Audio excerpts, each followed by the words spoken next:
오늘 3절 말씀에 보면은 형제들이 와서 내게 있는 진리를 증언하되 내가 진리 안에서 행한다 하니 내가 심히 기뻐하노라, 이렇게 고백을 하고 있습니다.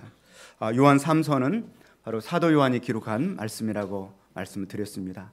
5권의 책을 기록했고 요한복음, 요한 1서, 2서, 3서, 그리고 요한계시록, 이렇게 기록을 했습니다. 요한복음을 통하여서 예수님이 누구신가, 예수님의 사역과 그 모든 그 기독론적인 의미들을 기록을 하고 있고요. 또한 요한 1, 2, 3서를 통하여서 예수 믿는 성도는 이 세상에서 현재 어떤 삶을 살고 있어야 되느냐 하는 기독교인의, 그리스도인의 성화의 문제를 다루고 있다. 요한계시록을 통해서 이렇게 믿음으로 성화되어 산 사람은 어디에 가느냐, 영원한 천국 본향을 이야기를 하고 있다, 그렇게 말씀을 드렸습니다. 그리고 1절 말씀을 통하여서 장로인 나는 누구라고 그랬습니까?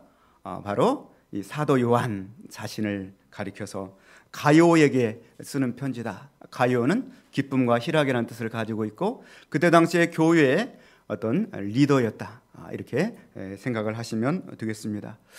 곧 사도 요한이 가요라고 하는 믿음의 제자에게 기록한 개인적인 서신이다. 마치 바울 사도가 빌레몬에게 개인적으로 쓴 서신서지만 그 빌레몬서를 통해서 유익을 얻는 것처럼 요한 1서는 가요 개인이 아니라 오늘을 살아가는 우리들에게 주는 교훈의 메시지를 담고 있다, 이렇게 말씀드렸고요.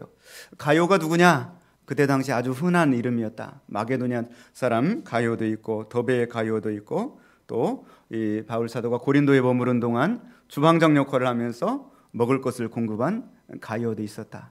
어떤 사람들은 이 로마서 16장에 나오는 가요가 본문의 가요와 일치하지 않을까 추측을 하기도 하지만 누군지는 정확하게 알 수 없다. 어쨌든 이 가요라고 하는 교회 지도자에게 사도 요한이 개인적으로 주신 그런 편지의 글이다. 그런데 분명한 거 한 가지는 가요는 영혼이 잘된 사람이었다. 우리 다시 한번 옆 사람 인사합니다. 영혼이 잘 되기를 바랍니다. 예, go well, 정말 잘 돼야 되는데 as your soul, 여러분의 영혼이 잘 되는 해가 되기를 원합니다.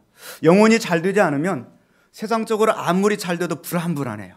12월 때까지 불안에 떨어야 돼요. 영혼이 잘 되지 않으면. 분명히 사업은 잘 되는 것 같은데 12월 말까지 어떤 사건이 터질까 불안해요. 영혼이 잘 되면 마음이 편안합니다. 영혼이 잘 되는 것이 너무나 중요하다. 자, 이렇게 영혼이 잘 됐던 가요의 특징은 하나님을 사랑했던 사람이었다. 3번에 걸쳐서 나는 사랑하는 가요, 내가 참으로 사랑하는 자에게 편지하노라. 사랑하는 자요, 사랑하는 사람.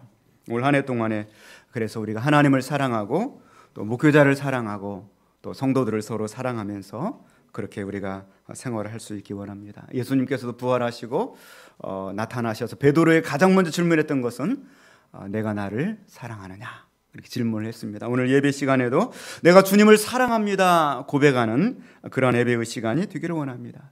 가요는 이렇게 하나님을 사랑하는 그 참된 사랑을 가지고 진리 안에서 꾸준하게 행하였던 사람. 진리는 무엇인가? 2가지라고 그랬습니다. 바로 아버지의 말씀은 진리이니이다. 진리로 우리를 거룩하게 하옵소서. 아버지의 말씀은 진리이니이다. 하나님의 말씀이 진리고 또 요한복음 14장 6절에 내가 곧 길이요 진리요 생명이니, 예수님이 진리다. 다른 게 없어요.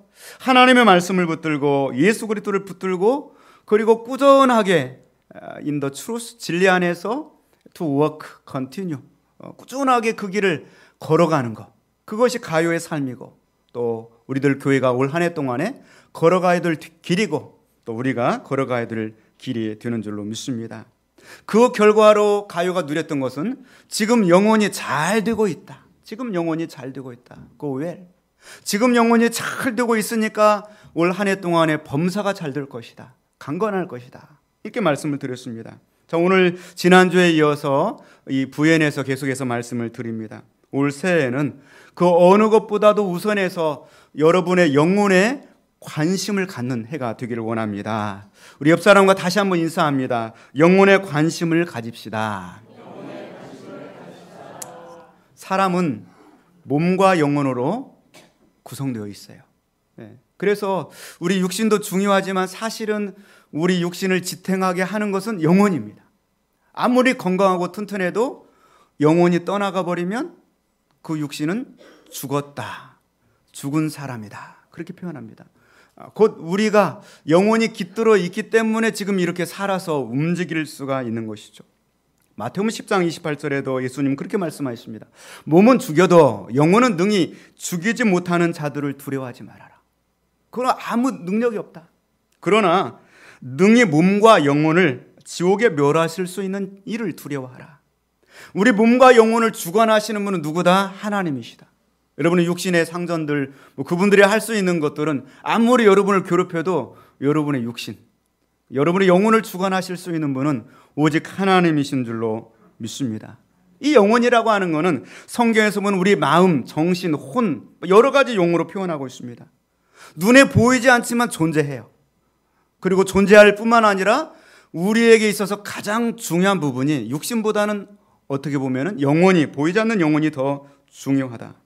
오늘 우리가 하나님께 찬송을 드리는데 내가 내 목소리로 찬송을 드리지만 사실은 내 목소리 어떤 물리적인 육신에 드리는 찬양이기보다는 나의 전 존재인 영혼이 드리는 찬송이고 감사고 예배가 되는 것이죠. 할렐루야. 네, 그래서 시편 42편 말씀 보면은 아주 재미있는 말씀이 있습니다. 사슴이 시냇물을 찾기에 갈급함 같이. 사슴은 영혼은 없어요. 그러나 육신이 목이 마르니까 막 시냇물을 찾아서 갈급을 해요. 그런데 다윗은 그것을 바라보면서 내 영혼이 주를 찾기에 갈급하나이다. 오늘 우리가 예배드리는 이 예배도 나의 영혼이 갈급해서 갈망하며 주님께 드리는 영적인 예배인 줄로 믿습니다. 내 영혼이 살아계시는 하나님을 갈망하나니 내가 어느 때에 나가서 하나님의 얼굴을 배울까? 사람들에게는 영혼이 있고 그 영혼은 갈증을 느낀다고 그랬어요. 그 갈증은 바로 하나님께 관한 갈증이에요. 하나님을 만남으로써 인간의 갈증은 해결되는 거죠. 내 영혼은 바로 우리 모든 존재 되게 하는 그 존재의 원인이고 존재의 원천이 되는 것입니다. 내가 고통을 겪고 괴로워하고 할 때도 사실은 내 육신이 괴로운 것이 아니라 내 영혼이 괴로운 거예요. 그렇잖아요. 내가 정말 고민하고 있는 것은 나의 영혼이 고뇌하고 고민하고 있는 거예요. 오늘 이 시간에도 우리가 하나님께 이러한 영혼을 가지고 전존재로 나와서 예배를 드리는 것이지 내 몸만 와서 드리는 예배가 아닌 것이죠. 그렇다고 한다면 우리의 영혼이 얼마나 중요한가 하는 것이죠. 그런데 세상 사람들은 영혼에 관해서 중요하게 생각하지를 않아요. 그런 반면에 그 모든 지대한 관심사를 육신에게 막 쏟아요. 육신에게. 오늘도 이제 아침에 일찍이 나왔는데요. 새벽에 나오는데 보면은 그 새벽 시간에 날씨도 추운데 막 캄캄한데 머리에다 막 불을 켜고 뭘 달고서 그리고 막 산에 올라가요. 산에 멧돼지가 나오면 어떻게 하려고 그 새벽에 캄캄한데 왜 산에 올라가요? 그 시간에 육신의 건강을 위해서. 몸에 관심이 그렇게 많아요. 어떤 사람들은 회사에서 그렇게 피곤하고 막 지친데도 불구하고 헬스장에 가서 1시간 동안 막 런닝머신을 뛰고 땀을 흘리고 웨이트 트레이닝을 하고 그리고 거울 앞에서 탁 서보고 내 몸이 이렇게 건강하구나 만족감을 가지고 집에 와요. 그런데 집에 가서 성경은 안 읽어요. 내 영혼은 건강한가 이렇게 하면 성경 읽고 자는 건 안 해요. 육신은 날마다 아무리 피곤해도 육신의 건강은 챙기고 그러면서 몸에 좋다 하는 거는 다 찾아 먹어요. 사람들이. 그렇잖아요. 어렸을 적에 보니까 서울 어느 지역에서 지렁이를 이렇게 건강식품으로 개발을 해가지고 한때 센세이션을 일으켰잖아요. 대전까지 막 지렁이 그 산업이요. 몸에 좋다는 거는 그렇게 찾아요. 그런데 영혼에 관해서는 관심이 없어요. 나이가 조금 들어가면 화두가 건강입니다. 만나기만 하면 건강 얘기예요. 건강 얘기. 그런데 영혼에 관한 얘기는 별로 안 해. 요즘 영혼이 우리 옆 사람 한번 인사하시겠습니다. 영혼이 건강하십니까? 정말 영혼이 그렇게 중요하다고 하는데 그럼 관심을 가져야 되잖아요. 시간을 투자하고 계획을 세우고 그래야 되는데 그렇잖아요. 육신에 관해서는 계획을 착할 세워요. 누가복음 12장 말씀 보면은 어리석은 부자의 얘기가 나옵니다. 그 부자가 성경 말씀 보니까 어느 날 농사를 졌는데 그해 엄청나게 축복을 받아가지고 수확이 많아졌어요. 여러분 물론 한 해 동안에 사업에 많은 열매가 있기를 원합니다. 열매가 있기를 원합니다. 그랬더니 부자가 걱정을 해요. 저녁에 심중에 걱정하기를 무슨 걱정을 하냐면 이제 농사를 잘 져가지고 풍년 농사가 됐는데 창고가 너무 좋은 거예요. 창고가 너무 좁아가지고 곡식 쌓아둘 곳이 없으니 어찌할까 막 걱정을 땅이 꺼지게 하면서 계획을 세요. 내년에는 내가 곡간을 헐고 더 크게 짓고 더 많이 이렇게 이 공간을 확보해서 그래서 여러 해 동안 쓸 수 있도록 그렇게 저장을 하자. 자, 그렇게 해놓고 나서 누가복음 12장 19절에 보니까 이 말씀 보면 정말 새롭게 느껴졌어요. 자기 영혼에게 이렇게 말합니다. 내가 내 영혼에게 이르되 영혼아 여러 해 쓸 물건을 많이 쌓아뒀으니 평안히 쉬고 먹고 마시고 즐거워하자. 자기 영혼에게 그렇게 말하는 거죠. 마치 맛있는 것을 먹고 그리고 맛있는 것들을 누리고 그러면 자기 영혼이 좋을 줄 알아요. 평안하고 자기 영혼이 잘 될 줄 알아요. 그런데 하나님은 그 사람에게 그렇게 말한 거죠. 어리석은 자여, 내가 맛있는 거 먹는다고 영혼도 평안할 줄 아느냐. 그렇게 말한 어리석은 자여, 오늘 밤에 너의 영혼을 도로 찾으리니 그러면 내 준비한 것이 누구의 것이 되겠느냐. 이렇게 말하는 거죠. 올 한 해 동안에도 우리가 우리 육신적인 계획들을 많이 세워놨을 거예요. 과연 여러분의 영혼을 위해서는 어떤 계획을 가지고 있나요? 성경을 석 장을 읽어야 되겠다. 저녁에 자기 전에 좀 기도를 하고 자야 되겠다. 내가 경건 생활을 위해서 좀 무언가 이렇게 좀 해야 되겠다. 우리 가정이 이렇게 해서는 영적으로 절대로 안 될 것 같아. 내가 영적인 그런 문제에 관심사를 가지고 정말 어떠한 계획들을 가지고 있는가. 아니면 오늘 본문에 나오는 어리석은 부자처럼 내 곡간을 헐고 크게 짓고 그렇게 해서 이렇게 채우고 그리고 내 영혼아 평안하자. 하나님은 어리석은 자여 이렇게 말씀하신다는 거죠. 오늘 한 해 동안에 영혼에 관심을 가지는 우리가 될 수 있기를 주님의 이름으로 축원을 드립니다. 우리의 기관 중에서 눈에 보이지는 않지만 가장 중요한 기관이 바로 영혼이라는 것이죠. 우리 영혼이 병들면 우리의 전 존재가 병들게 되고요. 우리 영혼이 살면 우리 전 존재가 살아나게 되는 것이죠. 원래 우리 영혼은 건강했었어요. 하나님과 교통을 하고 그리고 가만히 놔둬도 영혼이 사는 존재였었어요. 걱정이 없는 존재였어요. 그런데 죄로 오염되고 죄악이 오고 전적으로 부패하고 그리고 타락하여서 인간의 영혼이 이렇게 부패되고 나니까 그 다음부터 병들고 죽고 고통이 오고 씨름을 하고 미워하고 다투고 그런 문제가 생겨나게 되는 것이죠. 이러한 우리들을 예수님의 피로 깨끗하게 써주시고 우리의 망가진 영혼들을 하나님께서 회복시켜 주셨습니다. 그렇다고 한다면 우리가 다시금 이 망가진 영혼을 망가진 상태가 아니라 회복된 영혼의 상태를 유지하면서 하나님과 좋은 관계를 유지하면서 내가 올 한 해 동안의 영혼이 건강하기를 원합니다. 고백하면서 믿음으로 살아야죠. 그럴 때 우리 영혼이 잘 됨같이 범사가 잘 되고 육신도 강건하다고 성경은 말씀하고 있습니다. 올 한 해 동안에 먼저 우리 영혼에 관심을 가지고 영혼이 잘 되고 있는가 체크하면서 영혼이 잘 되기를 힘쓰는 우리들의 삶이 될 수 있기를 주님의 이름으로 축원을 드립니다. 이렇게 하려면 내가 먼저 하나님을 찾아야 돼요. 목마른 사슴처럼 하나님을 즐거워해야 됩니다. 나의 영혼에 관심을 가져야 돼요. 정말 내가 영혼에 관심을 가지고 올해 한 해만큼은 정말 내가 중요한 해인데 오늘 플러스원 요한원 예배를 들으면서 제가 마음에 얼마나 감동을 받았는지 몰라요. 지난 주일에 세 가족이 한 분 오셨거든요. 남자분 노인이요. 그런데 그냥 한 분 오신 것이 아니라 그의 부인이 오셨고 그의 딸이 왔어요. 함께. 그래서 예배를 드려요. 뭐 그런 줄 알았어요. 그냥. 그리고 예배 끝나고 인사를 하는데 우리 남편입니다. 우리 아버지입니다. 교회에 3번 나왔고 이번이 4번째입니다. 오늘은 5번째 예배 드린 거죠. 잘 부탁합니다. 그리고 자기 소원이 뭐냐면 우리 남편이 세례받고 예수 잘 믿는 거다. 소원이에요. 오늘 보니까 한 사람이 더 왔어요. 손녀딸까지 왔어요. 손녀딸까지. 그냥 이제 대수롭지 않게 인사를 했어요. 그리고 집이 어디십니까? 이렇게 물어봤어요. 그랬더니 대전에서 아침에 올라왔다네요. 대전에서. 지난주도 대전에서 올라왔고요. 자기 남편 구원하려고. 자기 아버지 예수 믿고 세례받고 천국 가게 하려고. 막 제가 얼마나 가슴이 뜨거웠는지 몰라요. 어떻게 이럴 수가 있을까? 정말. 보통 사람들은 요양원에 모셔놓고 찾아보지도 않고 그러는 사람들 많은데 주일날 예배 드리려고 아침에 일찍 대전에서 나와가지고 손녀딸까지 3대가 와가지고 예배를 드리면서 감사한금 오늘 여기 올려놨어요. 우리 남편이 예수 믿고 세례받고 천국 가게 해주세요. 얼마나 참 영혼에 관심을 갖는 행동입니까? 정말 우리들은 좀 도전을 받아야 돼요. 오래 살아가면서 정말 많은 세상적으로 잘 되고 싶지 않은 사람이 어디가 있겠습니까? 그러나 성경은 분명히 말씀하고 있습니다. 어리석은 자요. 그게 아니다. 어리석은 자요. 영혼에 관심을 가져라. 그렇게 말씀을 하고 있습니다. 디모데후서 6장 10절 말씀 보면은 돈을 사랑함이 일만하게 뿌리가 되나니 이것을 탐내는 자들은 미혹을 받아 믿음에서 떠나 많은 근심으로서 자기를 찔렀도다. 물론 우리가 잘 되기를 원하는데 많은 사람들은 성경 안에서의 그 성경의 공식대로 일을 하지 않아요.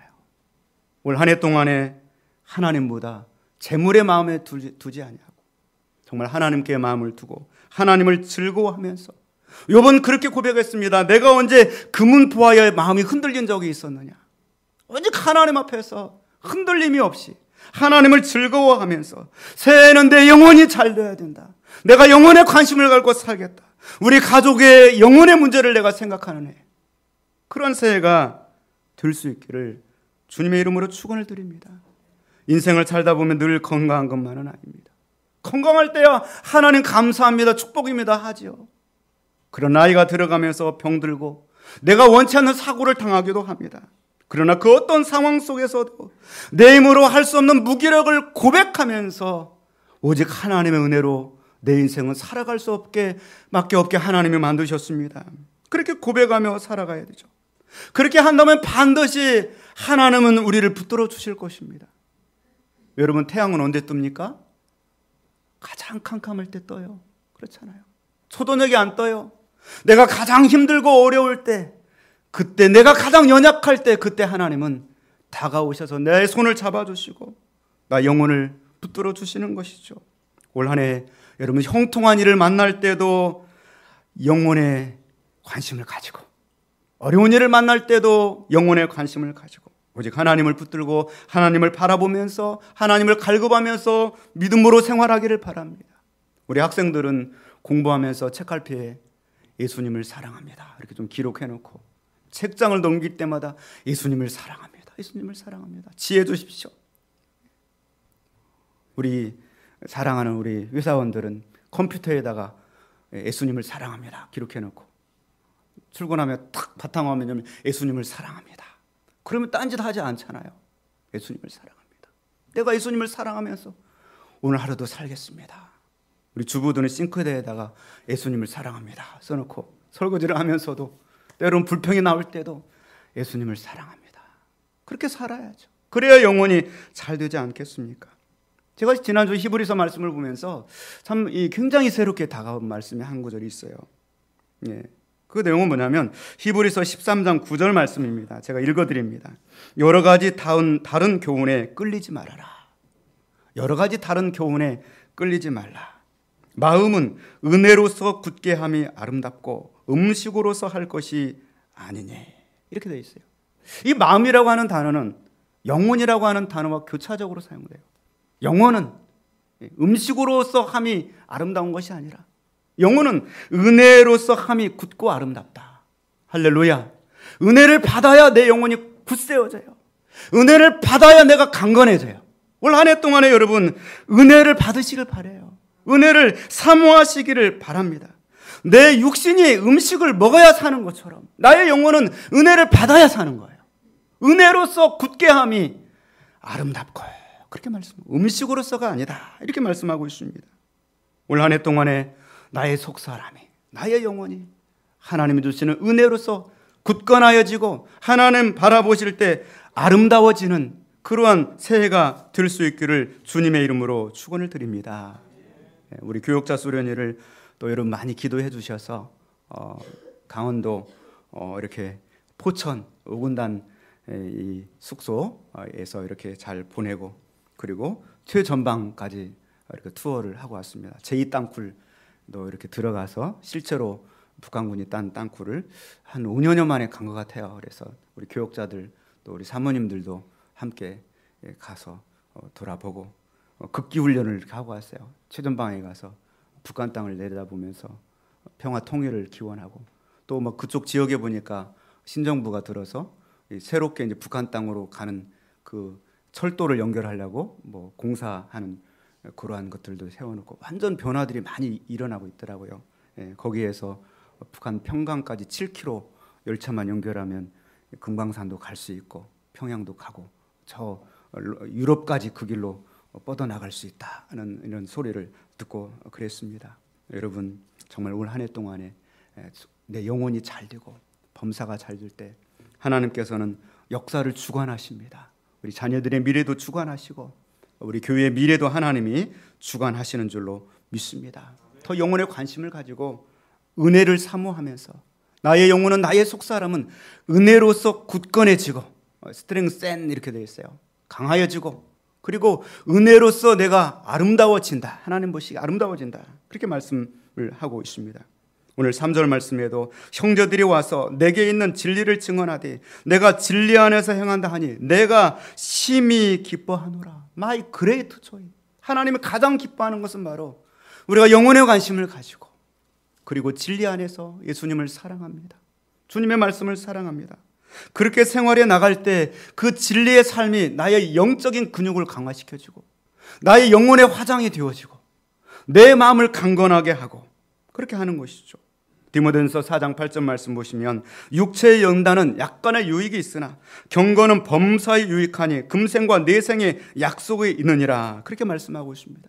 그것들을 위해서 교회가 존재하고 그것들을 위해 우리 교역자들이 존재하고 또 우리 중직자들이 존재하는 것입니다. 여러분들 올 한 해 동안에 정말 하나님 사랑하고 영혼이 강건해져서 정말 바라기는 여러분의 사업체도 잘 됐으면 좋겠고요. 여러분의 가정들도 평안하고 강건하기를 원합니다. 그러기 위해서는 오직 우리들이 영혼의 문제에 관심을 가져야 돼요. 그것이 되지 않으면 도와줄 방법이 없는 거예요. 올 한 해 동안에 영혼의 문제에 관심을 가질 수 있기를 주님의 이름으로 축원을 드립니다. 두 번째 한 가지만 더 말씀을 드립니다. 우리가 살아가는 이 세상은 영적인 전쟁터입니다. 내가 믿음으로 살려고 하면 할수록 더 반대적인 그런 이 영적인 이 반대의 기류가 흐르게 되는 것이죠. 사도 베드로는 그렇게 이야기했습니다. 근신하라 깨어라. 너희 대적 마귀가 우는 사자같이 두루다니며 삼킬 자를 찾나니 너희는 믿음을 굳건하게 하여 그를 대적하라. 이는 세상에 있는 너희 형제들도 동일한 고난을 당하는 줄을 알미라. 두 번째는 우리 영혼에 관심을 가지려고 한다면 영적인 전투를 잘해야 돼요. 올 한 해 동안에 여러 가지 유혹들이 있어요. 세상에 여러 가지 그런 유혹들을 만날 때마다 내가 진리 안에서 행하는가, 내가 정말 예수님을 사랑하면서 행하는가, 여러분 영적인 전투를 잘할 수 있기를 주님의 이름으로 축원을 드립니다. 이 영적인 전투의 출발점이 뭐냐? 그 출발점은 바로 자신이 죄인임을 깨닫는 거예요. 이렇게 이 영적인 전투, 근신하라 깨어라 말의 그 베드로의 출발점은 주여 나를 떠나소서 나는 죄인입니다. 고백하는 것입니다. 우리는 늘 잊지 말아야 됩니다. 내가 얼마나 죄인이었던가. 예수님의 은혜가 아니면 내가 존재할 수 없는 사람입니다. 두 번째는 우리 속에 신앙적인 고백이 있어야 됩니다. 베드로는 나는 죄인입니다. 마태복음 16장에 보면 그랬던 베드로가 주는 그리스도시요 살아계신 하나님의 아들이십니다. 여러분 늘 자신이 죄인임을 고백하며 주님은 나의 구주가 되십니다. 주님은 나의 메시아가 되십니다. 주님은 나의 참으로 소망이 되십니다. 세 번째는 요한복음 6장 말씀 베드로가 또 그렇게 고백했습니다. 영생의 말씀이 주께 있사오매 우리가 누구에게로 가오리까. 베드로의 세 가지 고백, 베드로 영적인 전투에서의 이 세 가지 고백. 주여 나를 떠나소서 나는 죄인입니다. 주는 그리스도시요 살아계신 하나님의 아들이십니다. 영생의 말씀이 여기 있는데 내가 어디를 가겠습니까? 이 세 가지 고백이 우리 영적인 전쟁에서 우리가 승리하게 해주는 비결이 되는 줄로 믿습니다. 결론입니다. 올 새해에는 영혼에 관심을 가지십시오. 하나님을 즐거워하면서 주의를 성수하며 우리 가족들의 영혼의 문제를 좀 돌이켜보십시오. 예배하는 기쁨, 성경을 읽는 기쁨, 내 영혼이 기도하는 기쁨, 진리를 행하는 기쁨을 누릴 수 있기를 원합니다. 살면서 형통할 때도 영혼의 문제를 관심 갖고 내가 어렵고 힘들 때도 영혼의 문제를 관심을 가지시길 바랍니다. 그 영혼의 문제를 관심을 은혜를 받아야 돼요. 바로 우리의 마음은 우리의 영혼은 은혜로서 강해지고 은혜로서 하나님 보시기에 아름다워지게 되는 줄로 믿습니다. 그리고 영적인 전투를 해야 돼요. 사탄이 역사하는 이 세상 속에서 주님, 저는 죄인입니다. 주님은 저의 소망이요 구원자십니다. 그리고 주님의 말씀이 여기 있는데 내가 어디 가겠습니까? 말씀 붙들고 올 한 해 동안에 믿음으로 살아서 여러분의 영혼이 잘됨같이 범사가 잘되고 강건하는 해가 될 수 있기를 주님의 이름으로 축원을 드립니다. 기도하겠습니다. 하나님 아버지,